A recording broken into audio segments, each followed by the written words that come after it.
Salut et bienvenue dans cette nouvelle vidéo. Aujourd'hui je vais vous parler de l'évolution de mes boutures. Donc nous sommes le 19 juillet et je vous ai montré il n'y a pas longtemps, alors je sais plus exactement, je vous mettrai les dates, des petites boutures que j'ai faites. Et on va voir un petit peu ce que ça donne. Donc là je suis à l'extérieur, je suis dans mon jardin comme vous pouvez voir. Et il y a quelques petites choses qui ont bougé, donc je vais vous expliquer. Alors déjà ce qui a changé, c'est que quand je suis allée chez ma mère la dernière fois, j'ai pris une petite bouture de lavande, n'importe quoi. Une petite bouture de menthe. Et la menthe, vous voyez, ça prend vraiment hyper bien. Et je voulais juste vous en parler pour vous dire que si jamais vous faites des boutures comme ça de menthe, attention où vous les mettez, parce que là par exemple si je la plantais dans mon jardin, je pense qu'après j'aurais plus que de la menthe dans mon jardin parce que tellement ça fait ça s'étend qu'après il y en a vraiment de partout. Alors au niveau des géraniums, j'avais fait deux boutures de géranium, celle-ci et celle-ci, et entre temps j'ai mis une petite bouture de Gora. Alors le Gora c'est une plante que j'adore, il y en a de partout vers chez nous, ça fait des fleurs aériennes, c'est vraiment super beau. Et ça prend très bien, donc j'en ai juste coupé un bout comme vous voyez, et je l'ai juste mis là. Voilà, j'espère qu'on voit bien avec la mise au point. Et concernant les petites boutures de géranium, elles ont super bien pris, parce que là on peut commencer à voir un départ de feuilles ici. Et celle-ci, elle n'a pas bougé, mais elle n'est pas morte, on voit qu'elle se porte bien. Donc pour le moment, les géraniums, tout va bien. Mon petit toutou, elle fait son activité préférée à la maison quand elle est dans le jardin et qu'il fait pas trop chaud, c'est-à-dire manger, faire ronger des os. C'est des os qui datent d'il y a plusieurs mois et elle adore, elle les adore toujours autant, donc c'est son petit passe-temps de ronger les os comme ça. Ensuite j'avais fait deux petits bacs de culture comme ça avec de la récup là, voilà, là où on achète les légumes. Là je crois que j'avais acheté des carottes là-dedans. Et voilà, donc je les garde parce qu'ils sont troués, c'est vraiment super pratique. Donc ça, je vous l'avais montré dans ma vidéo de bouture. Et j'avais fait donc ce petit bac de bouture et ce petit bac ici. Alors dans celui-ci, ce qui a bougé, c'est que j'ai rajouté un petit bout de géranium. En allant me promener en ville, j'ai vu un géranium qui était assez sympa. Donc j'ai juste pris un tout petit bout comme ça. Et donc là, il est en train de me faire des nouvelles feuilles aussi. Ensuite, j'avais mis deux hortensias qui avait plus ou moins des grandes feuilles. Les grandes feuilles sont tombées, il reste celle-ci. J'ai fait super attention de les arroser vraiment tous les jours, voire matin et soir, parce que chez nous il fait vraiment hyper chaud, on a facile 42 degrés tous les jours, donc vraiment il fait très chaud. Ici ils sont à l'ombre, donc il n'y a pas de souci. Donc il me reste cette hortensia et celui-ci, je pense qu'ils ont pris, ils sont vraiment en super état. Ensuite ici j'ai mis deux petites boutures. Donc j'avais de la place et j'ai mis deux petites boutures de verveine arbustive. Donc je vous montrerai ma verveine tout à l'heure. C'est une verveine que j'ai en haut sur ma terrasse. Ensuite, dans cette petite barquette ici, j'ai mis de la lavande. Alors la lavande, je pense que c'est bon, elle a pris. Faut surveiller, mais bon, elle a l'air toujours en bon état. Ah, par contre celle-ci... Bon, celle-ci non, celle-ci elle a pas l'air très bien, donc vous voyez vraiment bien la différence, n'empêche tant mieux parce qu'au moins vous voyez la différence entre celle-ci et celle-ci. Et je vais vous montrer aussi une bouture de lavande, enfin deux boutures que j'ai faites l'année dernière. Voilà, deux boutures de lavande que j'ai faites l'année dernière et qui sont toujours dans un pot. Et vous voyez que voilà, tout ce qu'elle a pris en un an ou 2 ans d'ailleurs, je sais plus si c'est 1 an ou 2 ans. Mais voilà, donc elle est pas mal. En plus elle est dans la terre de jardin, donc qui est archi argileuse. Si je l'avais mise avec un terreau un peu plus riche, je pense qu'elle serait mieux. Mais bon, là voilà, la lavande quand même, ça pousse quand même assez facilement de partout. Je vais vous montrer également ma sauge ici, puisque j'y suis. Et comme j'ai fait des petites boutures également de sauge, voilà, donc ça c'est une sauge, une bouture de sauge que j'ai faite, je sais plus, pareil, il y a 1 an ou 2 ans, je crois en même temps que la bouture de lavande. Et donc la bouture de sauge, elle est ici. Alors je sais pas si on voit bien, j'espère qu'on voit bien, mais elle se porte bien, Elle a l'air de bien se porter, à part un petit peu brûlé ici, parce que j'ai un tout petit peu de soleil l'après-midi. Et voilà, donc il faut vraiment pas les mettre au soleil, les boutures en fait. Ensuite, j'ai fait des boutures de romarin. Alors les boutures de romarin, je suis mi-figue, mi-raisin. Parce que, voilà, j'ai l'impression qu'ils sont secs.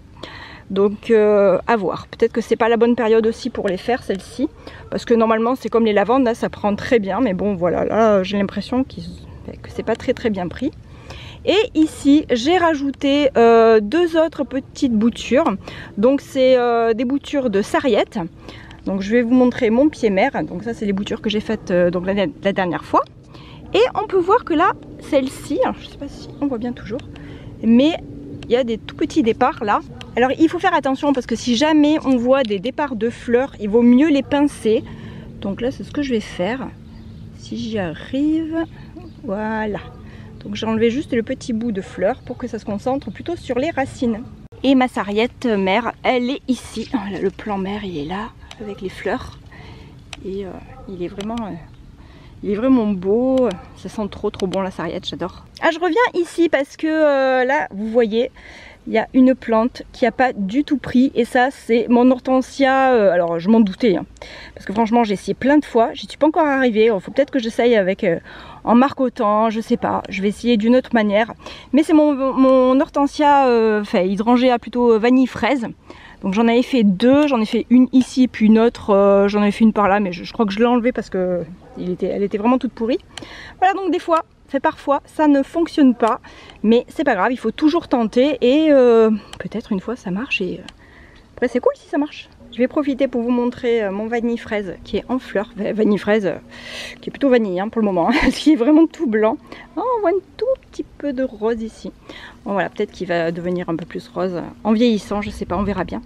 Mais il est trop beau et c'est pour ça que je suis deg parce que franchement j'aimerais vraiment bien réussir à faire des boutures mais c'est compliqué. Alors peut-être que j'essayerai aussi sinon en automne. Peut-être que là c'est vraiment pas la saison pour les faire celles-ci. Donc à voir un petit peu plus tard peut-être. Et sinon regardez ma courge. C'est pas un truc de fou quand même. Elle est en train de coloniser mon laurier rose ici. Et il y en a vraiment de partout. Elle est énorme. Et là on voit même un bébé courge ici qui pousse en l'air. Donc franchement je sais pas ce que ça va donner. On verra bien. Mais regardez-moi ça. Elle est énorme. Elle va partout. Et en plus... j'en ai tondu des bouts quand même, hein, parce que en passant la tondeuse. Mais il y a plein de fleurs quand même à l'intérieur. Il y en a une là, il y en a là-bas, il y en a au fond. Elle est énorme. J'ai jamais vu ça, j'ai jamais vu une courge aussi grande. Et bon, on verra bien hein, ce que ça va donner. Ici j'ai un plumbago, donc je sais pas si vous connaissez. Ça aussi c'est super facile hein, à faire des boutures. On en coupe un bout, on met dans la terre. Celle-ci elle vient de chez ma mère. Puis voilà, donc chaque hiver elle est en train de sécher, faner et j'ai peur qu'elle gèle même à chaque fois parce qu'il fait des températures ressenties en gel très fortes chez moi aussi. Et chaque année elle repousse donc je suis contente, elle est trop belle. Et j'ai oublié de faire une bouture de cette hortensia ici que j'adore aussi, qui est à moitié mangée par mon laurier rose, hein, parce qu'à la base je voulais que le laurier rose lui fasse de l'ombre mais je pense que maintenant il fait peut-être même limite un petit peu trop d'ombre.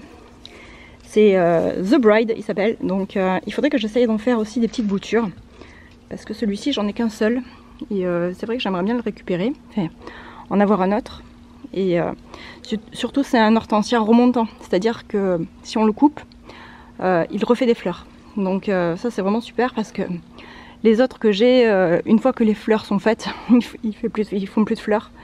Et celui-ci, c'est vraiment sympa d'avoir des fleurs un petit peu comme ça tout le temps. Ici, je voulais vous montrer aussi des graines que j'avais semées qui s'appellent balsamine.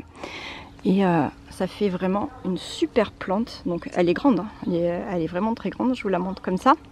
Et ça fait plein de petites fleurs. Donc vous avez des petites fleurs ici, des petites fleurs roses. Ça fait vraiment des fleurs de toutes les couleurs. Il y en a des violettes. Il y en a même une rouge en dessous. Donc ça fait vraiment des grosses grappes de fleurs. Donc j'en ai pas encore beaucoup. Mais elles commencent. Et ensuite les fleurs, une fois qu'elles fanent, il y a toutes les graines. Et on peut récupérer les graines. Et on peut le ressemer chaque année. Donc c'est vraiment super sympa comme plante.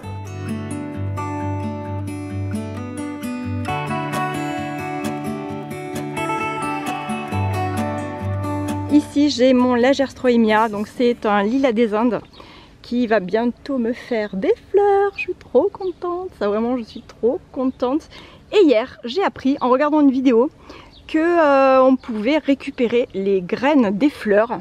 Donc c'est ce que je ferai Je vais vraiment essayer de récupérer des graines parce que j'ai tellement envie d'en avoir un autre, fait d'avoir ou peut-être même de faire une bouture. Donc je vais voir en fin d'été peut-être faire une bouture aussi. Et j'ai vraiment trop envie, il est trop mignon et c'est trop beau. Le seul problème ici c'est qu'il est un petit peu trop à l'ombre chez moi parce que il y a la haie derrière qui lui fait de l'ombre et ici le Pittosporum aussi. Donc j'ai hâte qu'il grandisse, mais du coup forcément, déjà il grandit pas très vite, mais alors là en plus avec pas tellement de soleil, voilà, c'est un petit peu compliqué et j'espère vraiment que ça va marcher et je vous dirai si jamais, quand je ferai des graines, je vous montrerai. Je vais maintenant vous montrer mes boutures que j'avais faites de laurier rose. Et vous savez que les lauriers roses c'est vraiment ma passion, vraiment j'adore ça et je suis trop contente parce que les résultats sont là. C'est vraiment hyper facile de faire des petites boutures de laurier rose et je vais vous montrer. Donc je suis allée les chercher à l'intérieur parce que dedans on voit rien, j'ai fermé tous les volets, il fait vraiment très chaud déjà.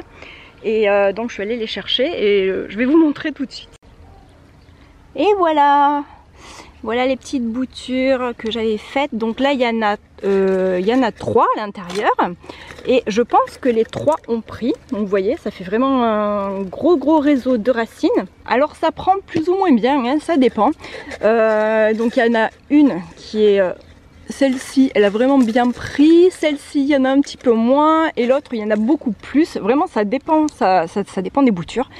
Et par contre, vu que les 3 sont dans le même pot, avec de l'eau, ça libère des hormones et celles qui sont plus rapides que d'autres libèrent plus d'hormones. Donc ça aide les plantes, les autres plants à créer leurs propres racines. Donc c'est pour ça que c'est important aussi d'en faire plusieurs et d'en mettre 3 par exemple dans un pot comme ça. Bah, déjà vous en avez 3 et puis en plus ça aide les autres pour faire ses racines. Donc là en l'état, hein, je pourrais le planter, donc je pense que je vais bientôt le planter aussi. Et ici on a la bouture d'hortensia et alors celle-là je pense qu'elle va pas prendre, je sais pas trop, on verra bien. Là je vais vous montrer, je vais mettre comme ça. Si j'arrive à faire la mise au point, on peut voir qu'il y a peut-être un début de pourrissement, donc je l'ai déjà coupé une fois, peut-être que je vais le recouper une autre fois. Voilà, et puis bon ben on verra bien, hein, on verra bien ce que ça donne. Mais bon, l'hortensia à la limite c'est peut-être mieux de le mettre directement en terre, même si les deux fonctionnent, hein. Moi j'en ai fait quand même plusieurs comme ça dans l'eau, mais celle-là elle n'a pas vraiment fonctionné, j'ai l'impression. En plus elle commence à avoir des taches aussi sur les feuilles. Donc celle-là c'est peut-être pas trop une réussite. Bon écoutez, ce que je vais faire c'est que je vais attendre encore un peu. On va voir si vraiment ça donne rien, on verra bien, hein. Oh, ça fait un petit papillon. Voilà, pour rappel, le laurier rose dont j'ai fait les boutures, c'est celui-ci. C'est un double ou triple fleur, là, je sais pas, je vois pas trop. Mais voilà, c'est mon préféré. Il est vraiment super beau, la couleur elle est trop belle. Et de loin, ça fait vraiment des gros pompons, on dirait carrément des roses. Donc c'est celui-ci dont j'ai fait les 3 boutures que vous avez vues. Il commence déjà à faire très chaud. Bon, ben voilà, donc vous avez vu un petit peu les boutures, le résultat. Et moi je suis vraiment contente du résultat parce qu'il y a quasiment 90% de ce que j'ai mis qui a réussi. Mais si pour vous c'est pas le cas, je vous l'ai dit, c'est vraiment pas grave, il faut continuer à essayer.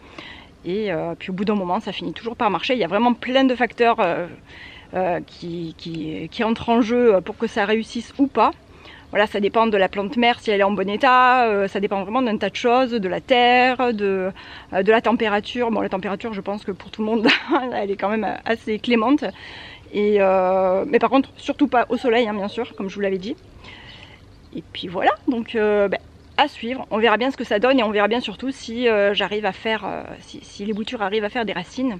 Et par contre pour le rempotage, là on va vraiment attendre. Donc là moi j'attendrai, peut-être ça dépend des plantes, peut-être à l'automne, mais ça dépend vraiment des plantes en fait. Et puis voilà, on verra la suite. Maintenant on va passer à la suite. Je vous montre une salade de semoule et légumes très tomatée, faite avec les ingrédients que j'avais sous la main. Alors avec ces chaleurs, franchement c'est impossible pour moi d'allumer le four, hein. Donc j'essaie de cuisiner des salades variées et cette fois-ci j'avais décidé de faire une salade de semoule. Je fais comme souvent un peu au pif. J'ai pris donc de la semoule en grains moyens je crois, et je l'ai mise dans mon saladier. J'ai mis par-dessus un filet d'huile d'olive et j'ai bien mélangé le tout.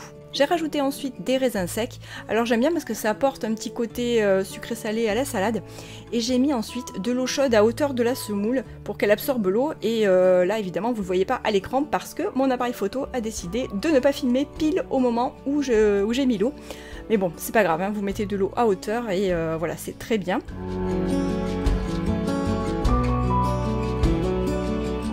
J'ai rajouté ensuite une boîte de pulpe de tomates à l'oignon et à l'ail. Si j'avais eu des tomates fraîches, évidemment, j'en aurais mis. Mais j'ai fait avec ce qui me restait dans mon placard. J'ai donc rajouté la boîte et une fois vide, j'ai rajouté encore un petit peu d'eau à l'intérieur de ma boîte pour ne rien gaspiller et mouiller encore un petit peu plus ma semoule.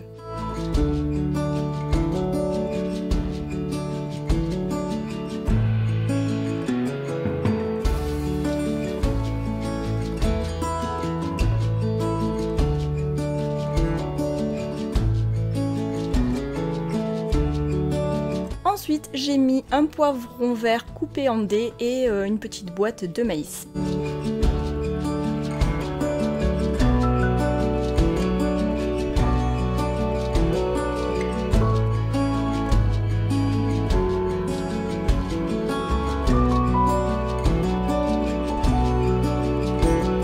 Comme herbe, j'ai mis de la coriandre surgelée qui est très parfumée, vraiment j'adore, c'est trop bon.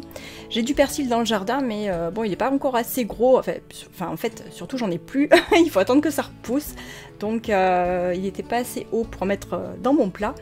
Donc cette fois-ci je me suis rabattue sur la coriandre et franchement c'était vraiment délicieux. J'en ai mis pas mal et j'ai bien mélangé et j'ai mis aussi un petit peu de sel par la suite. J'ai terminé avec un filet d'huile d'olive et le jus d'un demi-citron avant de couvrir mon saladier avec une assiette et de laisser reposer ma salade au frigo quelques heures avant de servir, c'est très important parce qu'il faut que ce soit bien frais.